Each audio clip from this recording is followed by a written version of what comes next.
Shoot, okay. Let's see.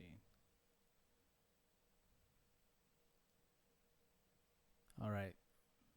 Oh, nope, wrong one. Gotta fix the audio.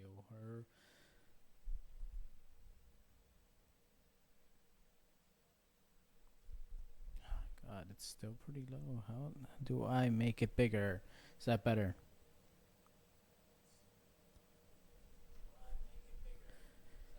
Okay, yeah, that's much better. Okay, welcome, good evening, ladies and gentlemen. Okay, now we know where it needs to be. All right, good evening, ladies and gentlemen. Today, we're going to do something revolutionary, something that no one else is doing. We're going to look at Elon Musk. And we're going to listen to the Twitter Spaces audio, but just go on about a few takes. I'm doing a little bit of research too on some stuff about him in the past tense kind of environment. That's a little teaser for something that will be coming up pretty soon. But all in general, today we're just going to have a little bit of fun, look into this, look into just a few other videos to react to, but just kind of give my take on what's going on. As you may or may not have known, Elon Musk has been on a crazy path the last few weeks, and because of that, he is now kind of screwed, and he's in my opinion, all he's fighting for right now is just his fans, trying to make sure that he doesn't lose those fans, because those people are the people that actually throw money at him and don't care where that money goes, because they think that if they invest in him, they're somehow smart themselves. But regardless of that, let's go ahead and listen to some of this Twitter Spaces. On that deal, right? But he still, to close the deal, he still has those shares pledged and that margin available, right? That's why I'm kind of asking. I don't know whether or not he's drawn down any of those pledged shares. I mean, the high interest debt that Twitter took onto its own balance sheet. So that was really the focus. I think that was a variable rate bond that was actually rising as the Fed raised its rates. So they wanted to pay that off. What time does he come in? I think the margin that he has is at a pretty low level. It's from really before all of this, from before 2020, and I do think that he's done more than $30 billion of sales, and I would assume he's probably got to have enough cash cushion now, right? Like that's what I was thinking. Like this, if anything, I would assume his financial advisors had advised him to be prepared for a number of scenarios. That's what I'm thinking too, right? Like, no, he's smarter than his financial advisors. What are they talking about? Awesome. Appreciate the thoughts there. This could be possibly interesting. Alameda Finesse. Do you have any thoughts or questions you want to go out there? Omar, so you unmute. Do you have anything? No one cares about that right now. That's a different story. I was just going to say, this is the Elon Musk stuff, right? Not stocks that I follow at this point in time. Alongside you, Fedor is a fool's game. Same company, but Elon's always playing 4D chess. Another game changer. There's just so much going on with the way that he is restructuring the world. It's insane to say it like that, but it's really what it potentially could turn out to be is one man's influence on. What's insane is the insane part is more the fact that these people think that he's actually doing this. In a way, they are giving him the power to do it, because if enough people just vote for you to do something and you do it. I guess that's the way it goes about it. But he himself has no idea how to change the world. He and he refuses to listen to people that are actually smarter than him. What happened to this? I thought this was higher. The world for hundreds of years, and I've been watching him operate for 10, 12 years, whatever, since the beginning of Tesla, and he's just very calculated, and I kind of Okay, a little nitpick here. This guy's an idiot. If you've been following him for that long, you would not be a fan of his. And second, Tesla's been around for about 20 years. 2003, so coming on 20 years. So that tells you a lot about what he knows. Just a little nitpick. That's all. All right, I appreciate the thoughts there, Micah. I'm just going to extend this invitation to anyone down below. If you're a bear on Tesla, I'll give you the same 30, 45 seconds to kind of come in and give that pitch on the other side. I own Tesla shares and I'm a bull, but I find these discussions to be the most useful when we have both sides. So if you also want to just drop that in the Spaces chat as well, it's just Purple 14, I can go in and read one or two good ones. So definitely looking for both sides of the discussion here. I just want to see what other people are saying at the moment. Do that, Omar, I want to throw a question over to you if you're available at this point in time, kind of around that new Mexican gigafactory in Nuevo Leon that's kind of rumored maybe come this week, maybe next week. I wanted to get your thoughts around that and if that's something you're watching and you think will be important. Yeah, I mean, I think they're set to announce probably one or two new gigafactory locations. The location in Mexico is really interesting because it's really close to the factory in Texas, which is massive. So you have the opportunity to leverage the supply chain there for the battery factory in Kansas that Panasonic's building, the cells that Tesla's building in Texas. And with the Inflation Reduction Act, any cars that are made in Mexico are considered North American and they qualify for the $7,500 tax credit. So that'll help serve that market as demand looks set to really grow, with the tax credit making EVs a really compelling and more affordable choice compared to gas cars. I mean, you've seen EVs grown a lot, even being more expensive than gas cars. Imagine what it looks like when EVs are easier to buy and actually cheaper than a gas car off the lot in many cases, and definitely in total cost of ownership. So that's where I think the Mexican location comes in, really making sure, this would be building the new Generation 3 platform, which would be half the cost, something like, 20,000 instead of 40,000 to build a car. So this sort of enables a smaller vehicle than the 3Y that's going to be driverless, a compact for like the European and Asian markets, and it'll allow them to leverage their investments. They want to build 1,000 gigawatt hours of cell production capacity in the United States, because under the Inflation Reduction Act, there's an advanced manufacturing tax credit where you get $45 to $45 per kilowatt hour for all the battery production you set up. So they said, okay, well, let's go back to the Mexico thing real quick. I don't think a gigafactory in Mexico would work because I've lived in Mexico. I've spent time in Mexico. There's not a lot of people would like that car. Even if you make a cheaper version, like he said. I mean, the Stage 3, that was supposed to be the Model 3. And what happened? That's a $50,000 car now, $60,000 car for something mediocre. So the one in Mexico, I don't get. And then what also happened to Elon saying that like 6 gigafactories would power the entire world? How many are there now? Because it seems like they're just popping up now.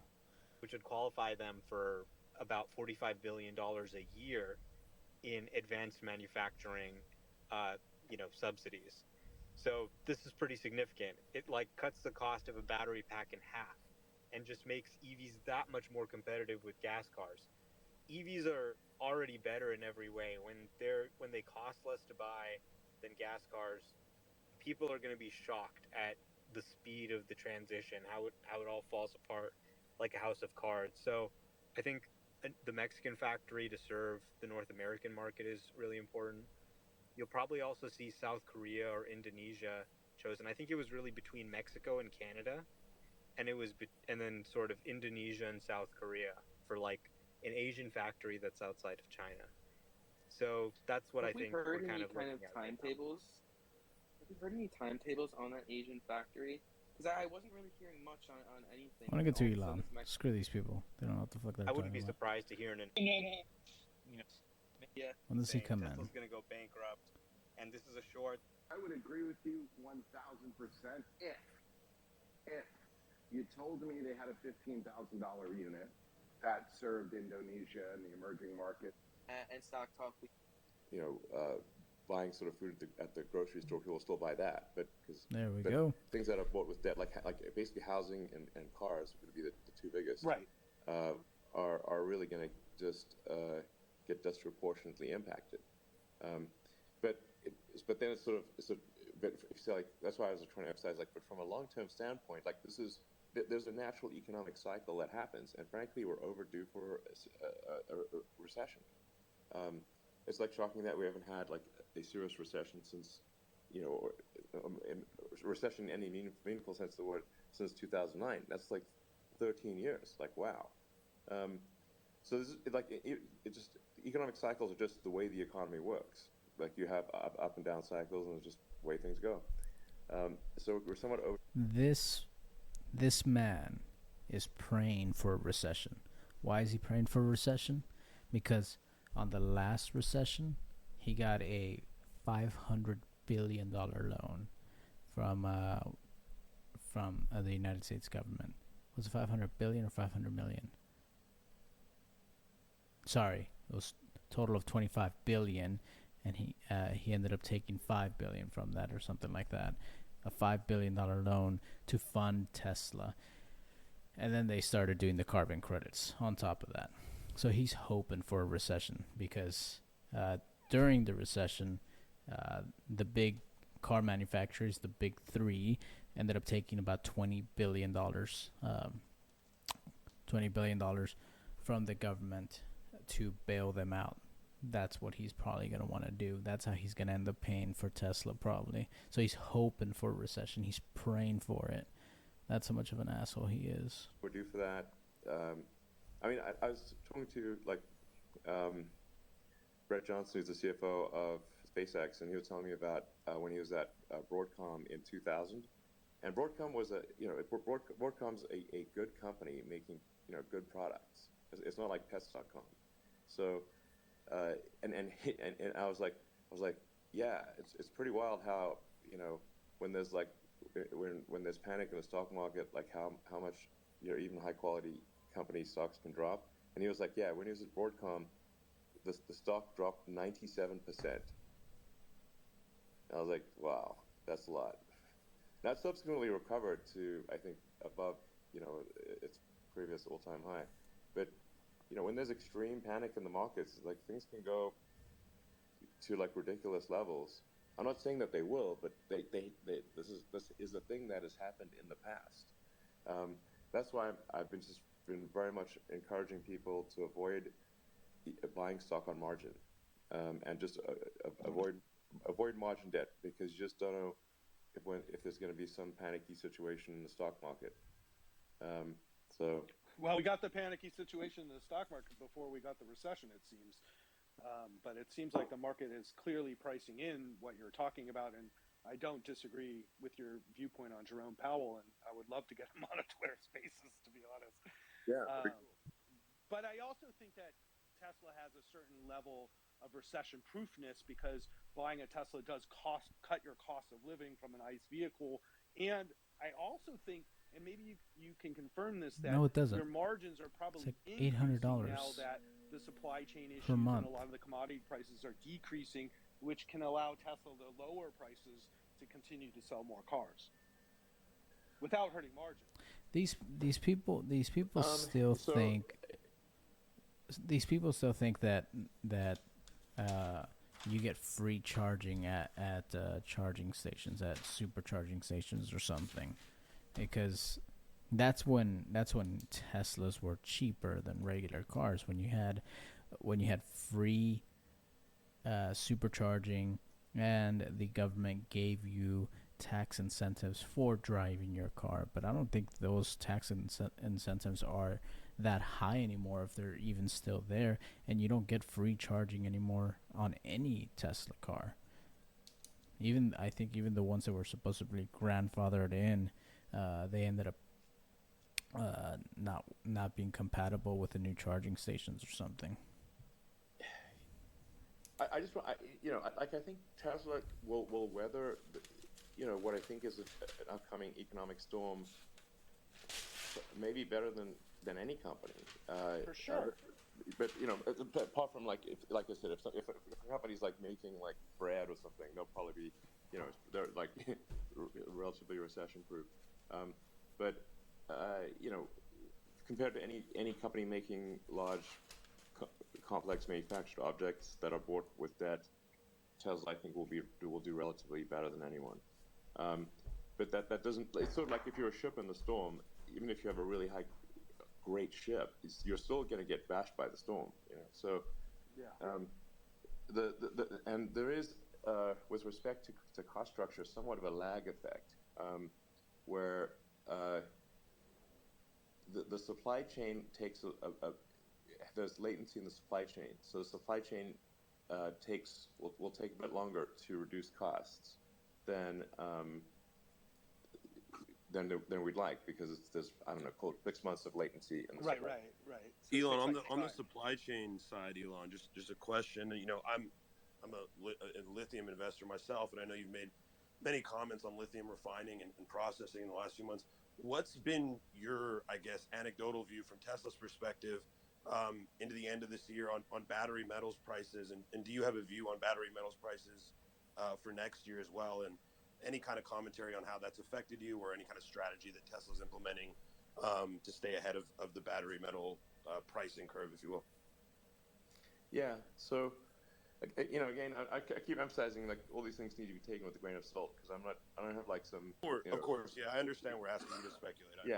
It's like if I had a perfect crystal ball, that'd be great, but I don't. The price of battery grade lithium is obviously insane, and it's constrained primarily at the lithium refining level, much more so than at the mining level, and that's why Tesla's building a lithium refinery in Corpus Christi.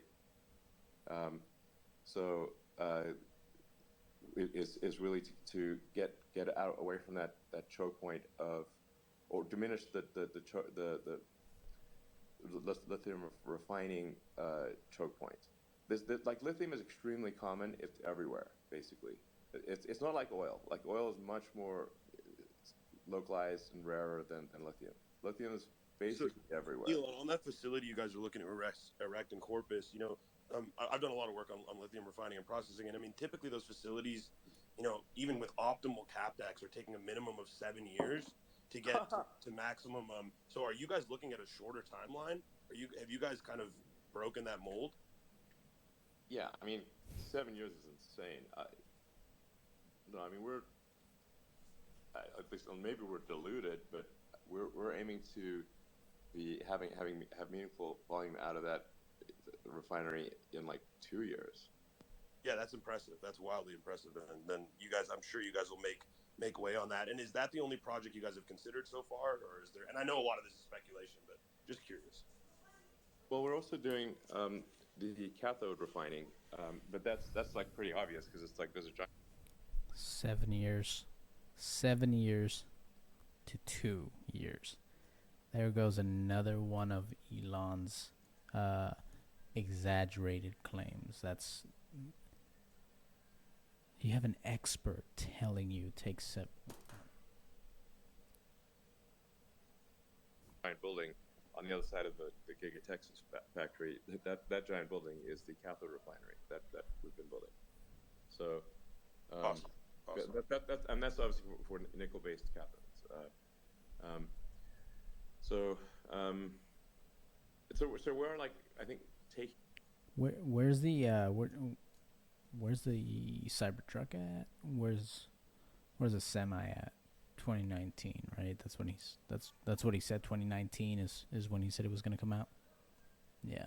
Taking the steps that are necessary to enable, very high volume output of vehicles, electric vehicles, and stationary battery packs, and to reduce our dependence on the supply chain.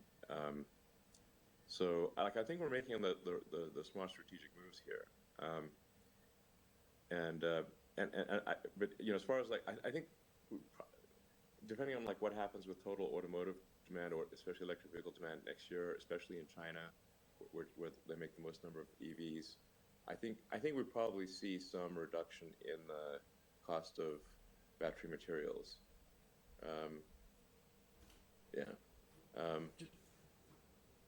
Elon, you mentioned earlier on the asset price conundrum, when it comes to cars and autos and homes, the same applies to companies, right? If you think about Charter, for example, it has an earnings yield of 10%, but it has a debt yield of 7%.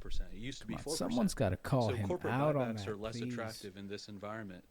Would you agree that it makes more sense to reinvest in Tesla than it does to buy back stock? Well, I mean, we're actually, I'd say, we're applying capital at pretty close to the fastest rate that we can spend capital and not be wasteful. So we're not saying, oh, let's not spend money on important long-term projects. Like I just mentioned, the lithium refinery and the cathode refinery, which are important for long-term, high growth.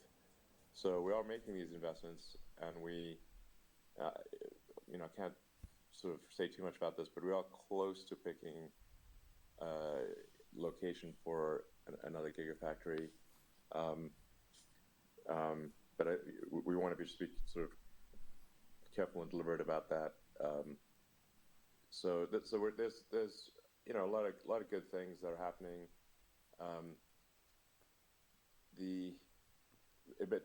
I think the smart move is we're coming into this recession, I think, in a very strong position. We don't have any debt. We've got on the order of $20 billion of cash and cash equivalents, and that's a pretty great position to be going into stormy waters with.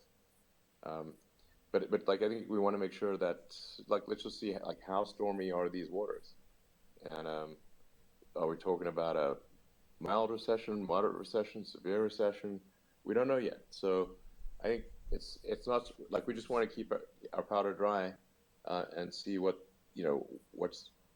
kind of economic environment are we going to see in 2023.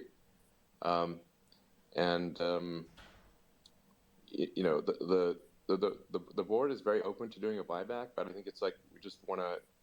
It wouldn't be smart to do a buyback and then discover that the recession is I don't know, for argument's sake, worse than 2009. And I'm like, that was foolish to have used up cash reserves for a buyback in the face of a severe recession. So what he's really saying we just is need he to kind knows of that see the what stock price is going to go the back nature down, of the so recession. he doesn't want to buy back, and because he's going to have to keep selling to pay off his and loans. if it's looking like, hey, we're doing okay from a cash standpoint, and the stock price is absurdly low, then at least my vote on the board would be to sort of do a buyback. But that's that's subject to the rest of the board's opinion as well. But my vote would be to do a buyback if once we are able to properly calibrate the scale of the recession, and just make sure that Tesla is healthy and we're not spending cash reserves and putting the company at risk. That would be my concern. On For the people like Twitter me who X Tesla, Yeah, Sorry, you want to go first? I'm popping after you. Yeah, I mean, for people like me who love Tesla and love the products, it's just, I'm really glad that Tesla got profitable when it did. Because if it had to go through this storm when it was sort of where it was in 2018 or 2019, I mean, it might not have made it through it. Yeah. So it's, 100%. really to tremendous credit of the management that we've gotten to this place where we're profitable and we don't have to worry about Tesla going under with this storm. You have the startups like Rivian and Lucid who are just burning cash like crazy. Yeah. Terrible situation for them. The legacy automakers, they're not in a great situation. Correct. Tesla's launching FSD beta. They're doing pretty well overall. They're in a better position than pretty much any of their peers. And that's, I think, a huge credit to you and the rest of the Tesla team. Let me tell you, the Tesla team is kicking ass. And, honestly, to use an anachronistic analogy, Tesla is firing on all cylinders. So it's funny how when you're comparing execution it that of the way, company you're comparing that Tesla as an actual car the team's doing manufacturer. a kick-ass job. But then when you're talking about its valuation, it's a tech company. I guess Warren, what's that? Warren Buffett's got a lot of great sayings, but because this is the sort of thing where I suspect Warren Buffett's going to be buying a lot of stock next year, because if a company has very strong fundamentals, but then the market is doing some short-term panic situation, obviously that's the right time to buy stock. I stand by my prediction that Tesla will be the most valuable company in the world. I'm actually pretty confident that will be the case, but I just can't predict with accuracy the stock price between now and then. On the Twitter X Tesla crossover that's happening there, I think when you were... Sorry, one at a time, please. Oh, yeah, sorry about that. Stock Talk, mind if I go? Yeah, go for it, sorry. Go. Yeah. On the Twitter X Tesla crossover, and we're all power users of Twitter. Stock Market News, Stock Talk, and I have been using it for years. We've been hosting 40 hours of spaces a week. There was a lot of hope that when the acquisition happened, that this could be a real synergy for Tesla, right? Who notoriously doesn't spend money on marketing and now has access to this incredible community. But of course, there's been work that has to go into Twitter. There's been a lot of restructuring there. Are there active synergies? But they do spend money on marketing. They just don't spend it on the traditional way. They don't make Tesla commercials, but they put Teslas in shows and they sell them or not sell them, but they buy ad space in shows.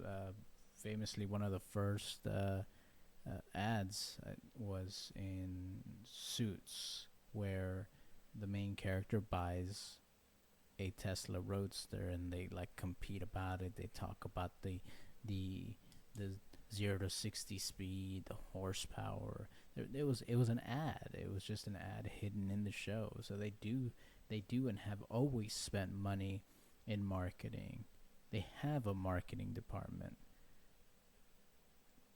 So yeah, that's another lie. That you see, or ways that you see these crossing over in the coming months or years to really supplement each other? Well, I mean, Twitter. I and Tesla have long used Twitter, frankly, for free to advertise Tesla. So my account and the Tesla account have been incredibly effective in building awareness of Tesla and actually driving demand. I think there probably are some synergies there, where Twitter can be helpful, perhaps even more helpful to Tesla. It certainly has, yeah. So, hey, Elon, is there a way to connect our Tesla profiles to our Twitter profiles and get it in the car? Yeah. Yeah, I think we could. Yeah, I think Twitter should be like the social graph of Tesla. I want to go. Yeah, let's drive and tweet at the same time. These guys are fucking geniuses, man. Let's drive and tweet at the same time. Let me get it on my huge tablet on my screen and then tweet all about it. my nav system and say, okay, I want to meet up with Ross. So like navigate us to this restaurant. We can see each other's location, that kind of thing. And I could see all the other Tesla owners driving around me that want their visibility shared, and we could communicate through. That's not a Twitter feature, though. That would just be a Tesla feature. That would just be a Tesla on Tesla feature. That's not Tesla Twitter. Through Twitter as the app. Yeah, that's a good point, actually. Yeah, I mean, it would kind of make sense to have a Twitter app on Tesla. Yeah, we could listen to Spaces while we're supercharging. I was just supercharging actually like a half an hour ago, and you just sit there. You know, it's like perfect. I mean, Elon, Tesla is the biggest source of your wealth. When it comes to Twitter, I mean, these ideas are all great. These ideas are great. Does it make sense to have someone like, David Sachs come in and help you manage Twitter? And are there like 3 candidates that you think would be really interesting to support you so that through this recession, the focus can be more on Tesla? The focus will, let me be clear, the focus will absolutely be, I mean, Tesla just fundamentally is a far more complex beast than Twitter. So the things that are necessary to operate Twitter are just it's far fewer. It's a subset of Tesla complexity. Obviously, like Twitter is like it's got it's servers and software and phone apps and stuff, and it's at scale and stuff, but it is obviously it's the complexity is more than an order of magnitude lower than Tesla. So my attention will be primarily on Tesla. I've heard him say order of magnitude lower than and blah, blah, blah. I think I can still Never a specific number. Improve the Twitter product because I use it a lot. So in terms of guiding the product to become better and better, that's like kind of a natural thing since I have been using Twitter actively for since 2009. It's basically not that hard to know what things need to improve and then give that direction to the team and except you've gone back on everything that you've said needs to improve. Yeah, it's I'm not trivializing Twitter, but it's just objectively it's like about 10% of the complexity of Tesla. So music to our ears. A lot of investors are so happy to hear you say that, and I think it helps you coming on this space and talking to people. Elon, I just want to ask you briefly about Tesla and the launch of Tesla electricity in Texas. I'm a Texas resident as well, so I think that's a pretty exciting additional vertical maybe for Tesla from the utility perspective. If you just wanted to comment briefly on Tesla electricity and that starting up and your guys' outlook for Tesla electricity going forward, I think that'd be great to comment on. Sure. Well, I mean, the overarching purpose of Tesla is to accelerate the advent of sustainable energy, and there's like just really 3 pillars to sustainable energy, which is sustainable energy generation, primarily through wind and solar, and then storage of that energy, stationary battery packs, because of the intermittency of wind and solar, and then electric transport. And those are the 3 core pillars for a sustainable energy future, and we're working on all 3. So, and I'd say like the demand for large stationary battery packs, especially at the utility level, but also at the consumer level with Powerwall, is like quasi-infinite. Like meaning like it's assuming the economics are compelling to utilities for and so like as long as like say a Tesla battery pack is cheaper all things considered than say a natural gas peaker plant, the demand is like gigantic. And nobody's valuing that, are they? They're putting a value of 0 on it. I don't know, but I wouldn't put a value of 0 on it. But it is like, I mean, I've said before, we really want to be doing, 1,000 plus gigawatt hours a year of battery packs, combined stationary and and vehicle, and if not 2,000.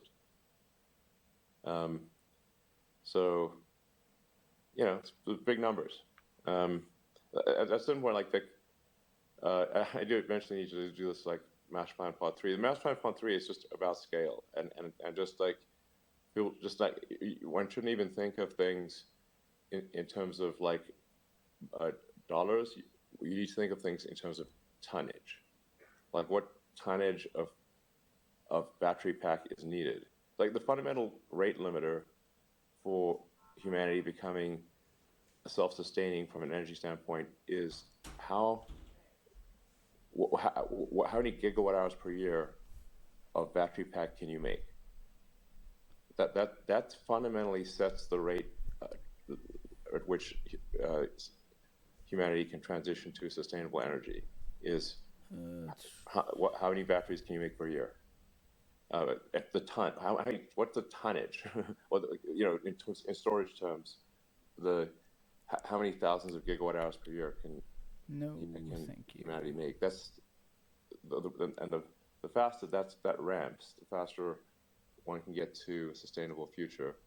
And our rough back of the envelope for transitioning civilization to a fully sustainable energy economy is around 300 terawatt hours of installed capacity ish. I mean, other people may come up with different numbers, but it's not an order of magnitude higher than that, and it's not an order of magnitude lower than that. Order of magnitude. We'll go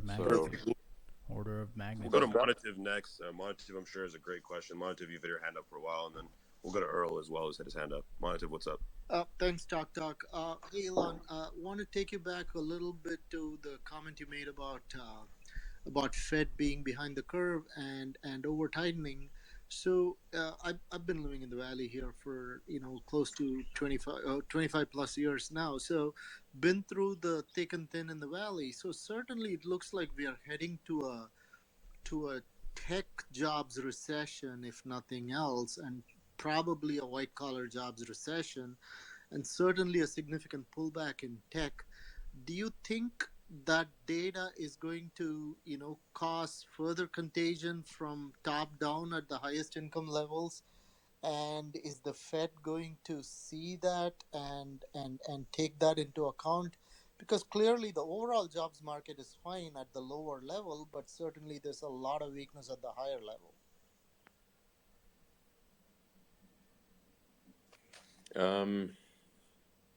He didn't understand the question. Sorry, you blanked out there for a second. Can you repeat the question?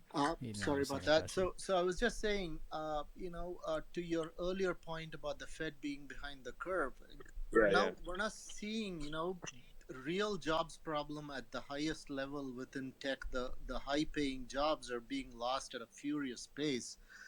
But overall job market seems to be fine because of the lower end jobs. Do you think the Fed is going to take that level of nuance into account before they go too far? Look, I don't know what my insight into the Fed's decision making is zero. That's not the question. So I don't know. He's asking your opinion. Come on. I don't know any of the people on the Fed board.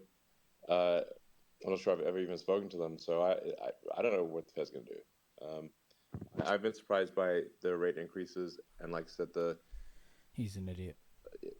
I think they're looking at data in a kind of a legacy way with that where the data's got a lot of latency, and so then they're just making decisions with data that's really stale. And not reflective of the current situation. So that just means their reaction will be delayed. So they're raising rates more than they should, and then they'll probably take longer to lower the rates than they should. That's based on the past track record. That makes perfect sense with structural unemployment. I mean, there are a million jobs without open immigration that we can't just we can't fill out of thin air. So I tend to agree with you that this tightening could last longer. And and Musk, you're not the only one. I mean, they're the top hedge fund managers in the world. I mean, Tepper was on TV this morning. I've never seen the guy this depressed in the last 20 years. Wow. So, he was the one in 2010 that was saying, hey, QE1, he went all in and, built a $20 billion organization. But, even the best fund managers, prognosticators, no one has any idea on how this is going to play out. So all we can do is, have our scenarios and play out various cases and manage risk for the best. Yeah. Earl, you're up. Hey, thank you. Hello, Elon. Long-time shareholder, first-time caller. I have a quick question, but before I get to that, I would like to point out that when you put Floki in the front, Tesla was over $300 a share. I don't know if it was related, but you might want to consider that to pump the stock again. Oh my God, on to my question. I've always been a rabid fan. There's a lot of people who are similar to me, probably a little more liberal, very passionate about our Teslas, proud of our Teslas. And, over the takeover of Twitter and some of these comments, I think some of us have been feeling a little bit disenfranchised, still big fans, still shareholders. But, some of the magic is missing a little bit there. For example, I have a daughter or a daughter and then also a trans child. And they both were always very excited about our Tesla. We went and bought a Model X, and now they have mixed feelings about it. It's just like, and it's not always directly related to what you say, but kind of some of the opinions or attention you draw to things like pronouns or something like that. And it's sad for me to watch that happen. And so I've tried to speak out. Especially because Elon has a trans child. Go anywhere, but I do worry also as a shareholder about, are we alienating certain people, not just extreme left people, but just kind of in the middle folks like myself that, it's just added in some politics and controversy that takes away a little bit of the shine off of our Tesla. Now, I did sell my Model 3, but it was mostly because I live in Alaska. We're missing some chargers. I'm going to throw in a plug for that. But, still a big fan. Like I said, still have our shares, still love driving our Teslas around. But I was just wondering if you've thought about that at all as you're, taking on this big Twitter job. Yeah, I mean, it's like, I'm not going to sort of suppress my views. So it's like, it's just to boost the stock price. Something like that's I'm not going to do it. So, yeah. Yeah, I don't think that's what he's saying, though, Elon. I think when you own a media property, there's this perception of independence that's expected from the owner. And the Wall Street Journal is owned by Rupert Murdoch, but he doesn't write the opinion pieces, even though we know it's his opinion. And so I think, it sort of like throws people off that the owner has an opinion. Now, I don't think your opinions are extreme, but a lot of people in the media take what you say, and by the time the customers read it, it's not what you said at all. And, I just think sometimes it comes from his own Twitter. Being driven when he's forcing people to work during COVID, really that wasn't his own opinion. Something, and I just that was the think media. That part of it, it's almost like a trap that it's like a lose-lose trap, and I hate seeing people get caught in that. I mean, Elon, you don't hate trans people, do you? Or what are your views on that? No, of course not. So I mean, I'm not in general a hater of anyone, frankly. So, but I think that there's, the thing that it does bother me that people will use pronouns to be super judgmental, and actually to me it feels like a lot of these things are just they're a shield that allow people to be assholes. They're like a moral shield that where it just gives them an excuse to be an asshole, and that's what bothers me. So Yeah, I get like buying a that. company. But I think what happens real easily in the media is it just appears that you're like punching down to a really marginalized group. Like my kid is just trying to have like their pronoun used in school and stuff, and it's like, then you have this really rich popular person like crapping on pronouns, but it gets mixed up, and it's like I think the people that you're talking about, like it gets mixed up, and then people just see it as a more broader thing that you're like being negative towards trans people. But I Okay, do so have to ask you really, let's move on Yeah, to the just really yeah, move quick. on to the next Are you conversation. yeah. gonna We got are you Gary gonna and do the Chuck with hands up We're too. gonna go to Gov first with his Wow. hand up, and then we'll go to Yeah. Wow. Gary. Okay. Yeah. Just I cut got just them a off when simple someone's question, pushing Elon, back because against there's them. been a lot of this use of polls on Twitter. And as somebody, again, we're Twitter power users. We love that idea that we can have the opportunity to participate in major decisions that are going to affect us, right? Like my entire income comes from Twitter. With that being said, there's been a couple different ways around the polls. There's been thoughts, are the polls being used to root out bots? There's been polls that are, of course, you've abided by. There's been a tweet that polls would maybe just be available to Twitter Blue users. I'm kind of curious if there's any clarity you can give on, are these major decisions going to be made by polls? Can those polls be trusted? Do you have systems to get rid of potential botting? And then will those polls be available to everybody or just to Twitter Blue users? I think that it's the subject of debate. The challenge with polls, I mean, maybe it could be open to Twitter verified or all. The challenge with all is that it's like ridiculously cheap to get to buy like a bot army. It's like less than a penny a bot.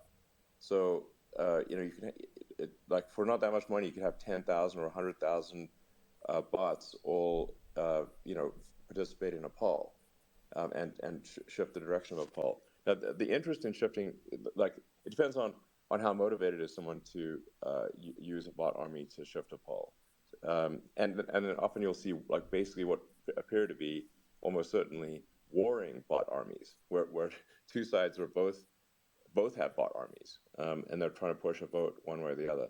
So I think in order to have a vote that it does not have a lot of bots and trolls, I think you would have to restrict it to verified users. Otherwise, obviously, it's just too cheap to scam the system. Elon, is there an easy way He's to kick out slowly trying bots to like make that his intraday? Like idea, a even reCAPTCHA though is a basic. I'm not an good engineer idea. by trade, but something like that, like intraday, kick everyone out, have them log back in, use a reCAPTCHA or something like that, and just push these bots off the platform over time. Yeah, I mean, bot is maybe not necessarily the right word, because there are bots like there's degrees. There's a purely automated situation which where CAPTCHA would have some value, although really AI like readily available AI is getting to the point where it's it's certainly going to get to the point where it's better than humans at reading a CAPTCHA, not worse. So like the value of a CAPTCHA is just diminishing over time. Then there's the situation where they're not actually bots; they're people, but like somebody's got like a warehouse somewhere, where there's like 10,000 phones. You've got like 100 people, or for argument's sake, 100 people each operating 100 phones. So that's not a bot, and they can all perform the CAPTCHA. So there's a whole bunch of that going on. In fact, you can see pictures of that on the internet. You could Google it. So there's not like some easy way to get around this. Is what I'm saying. It's really difficult. That's why I use bots and trolls. It's like bots are cheap, but trolls are also pretty cheap, like a troll farm. So I think really to have a high quality poll, you have to have some verification, and that verification has to, I think, increase the cost, the effective cost of having a bot or troll, by an order of magnitude or more. Like, so if it costs like let's say a penny for a troll vote, now if that's instead they're paying like $8 or $10, now you've increased the effective cost by by 10,000, or sorry, by 1,000, I should say, roughly. So that makes it much harder to scan. Anyway, I got to get back to work here, guys. Speaking of work, Thanks for coming. Hey, thanks for your time, Elon. Yeah, thanks, Elon. Really appreciate it. Really. yeah. Thank you, Elon. Thank you. I guess my parting words were like, there's stormy weather ahead, but then it's gonna be sunshine thereabouter. Elon, when's the V11 coming? come on more of these Tesla spaces with Yeah, us. that'd be Tesla great. Shareholders love hearing from you. They love hearing from you, and it's like really, I think, great for sentiment. So come on more of these spaces with us, and we'll make sure that we give you a good blend of hard questions and easy ones as well. All right, Elon, when's good. V11 coming? What's your best guess? Well, we had hopefully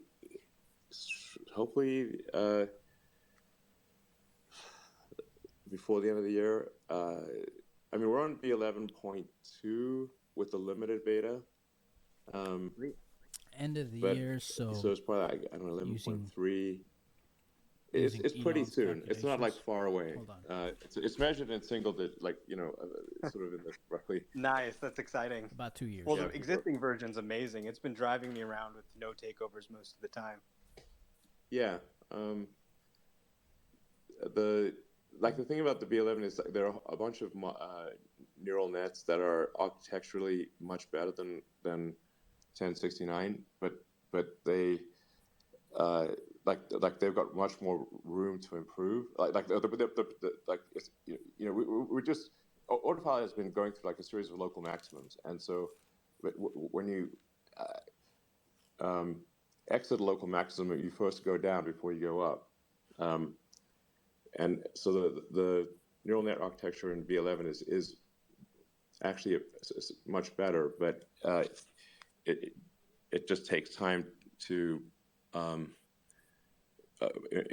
hone the details. But it's like, I mean, it's rare for me to intervene at this point when I drive around. It's like, so it's surprising to like the vast majority of trips that I take on autopilot are zero intervention. So it bodes well for the future. I find that hard to believe. Chuck, do you have anything to say before he goes? Hey, Elon, thanks for making yourself available. I was just going to say, first of all, thank you for working on hard problems such as the unprotected left turn. Do you think that many of the hard problems are going to need that much effort? Do you think it's going to generalize across, the space? I know V11 is a good example of that. I'm just curious if you think that they're going to have to put that much effort towards a lot of these corner cases, or if that was just a good example of how to put engineers to work to create a solution both in the simulator and in real life. I mean, this will just be my last answer, but we're, with every new architecture of every new neural net architecture is more generalized than the last time. So it actually ends up solving not just, say, extended unprotected lefts, but it ends up solving a whole bunch of things. So it's not like it's actually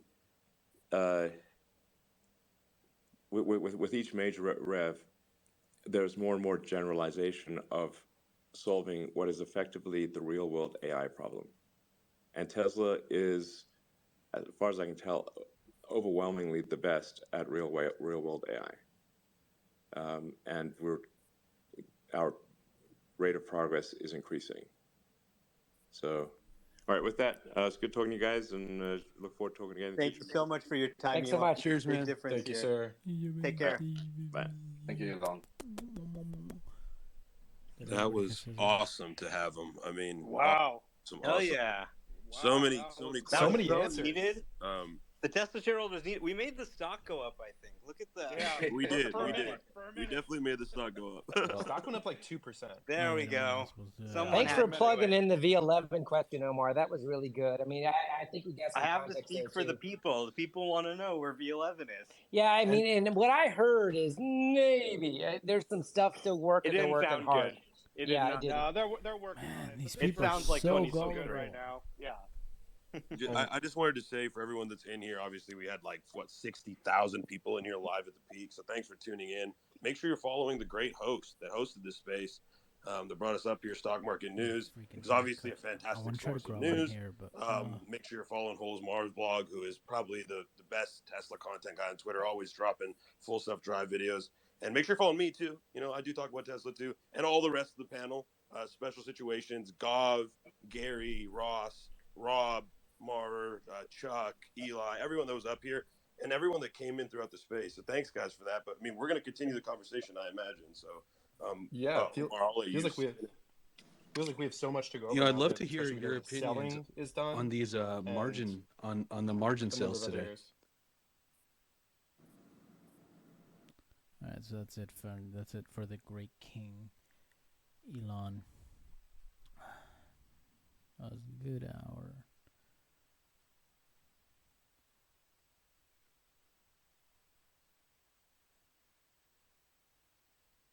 Man. Let me check.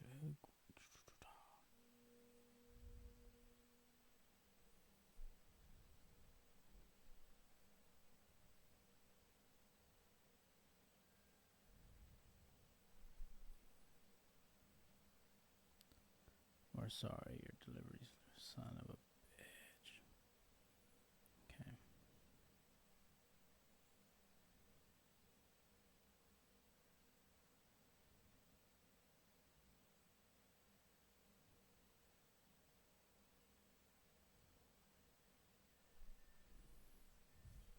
No, I put cancel.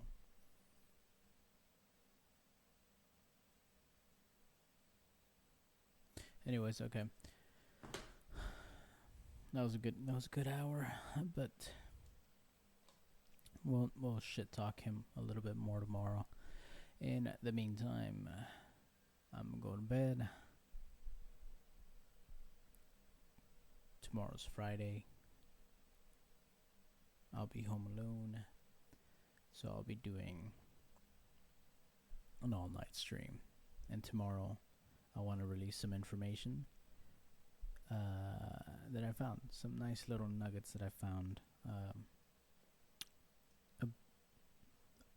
I'll just say this: it's about a particular emerald mine, but it's about an emerald mine, and it may or may not have anything to do with what we were listening to today. So I'll see you tomorrow, and we'll chat it up. Okay, see you.